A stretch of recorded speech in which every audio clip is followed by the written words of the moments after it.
नमस्कार मंडळी, मी सुषमा. स्वागत आहे तुमचं माझ्या अजून एका मिनी ब्लॉगमध्ये. श्रवण हा ना सकाळी माझ्याबरोबर लवकर उठतो, तर मी माझा व्यायाम केला आणि त्याला थंडी वाजत होती ना, तर तो असा पांघरून घेऊन बसला होता. मी व्यायाम केला, त्यानंतर थोडेसे चालले आणि बघा श्लोक कसा क्यूट क्यूट दिसतोय ना भावलीसारखा.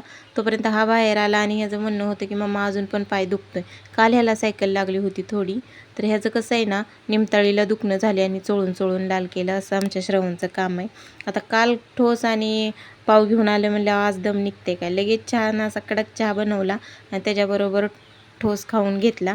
आणि तोपर्यंत बघा ह्याचं अजून सायकल खेळणं चालू होतं. त्याला सायकल खेळायला खूप आवडते आणि त्याचं ना सायकलीचं सीट निघलं होतं, म्हणजे त्याचा नट पडला होता. तर मीच मॅकॅनिक झाले आणि त्याचं ती नट बसवून दिला आणि सायकल नीट करून दिली.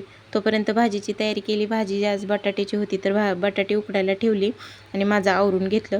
त्यानंतर माझं आवरलं की ह्या दोघांचं आवरणं ना सगळ्यात मोठा टास्क आहे, श्रवण आणि श्लोकचं.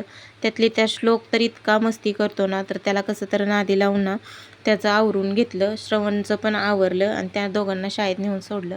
शाळेतून आल्यावर मस्त अशी बटाट्याची भाजी केली, तोपर्यंत गॅस संपला. त्यानंतर गॅस आल्यावर बघा मी पाणी टाकून ना असं चेक करते, त्यामुळं कळतं की गॅस लीक आहे का नाही. आणि हो, गॅसचा पाईप होता ना तो पण बदलून घेतला, म्हणलं कोणती रिस्क नको. त्यानंतर पाणी आलं तर पाणी भरलं आणि आता हे OHP शीट मागवलेच आहेत, तर म्हणलं चला आपल्याला येते का रांगोळी ट्राय करू. तर मी खूप वेळाच्या मेहनतीनंतर बघा ही रांगोळी बनवली आणि संध्याकाळी वडापाव बनवले. व्हिडिओ कसा वाटला कमेंटमध्ये सांगा.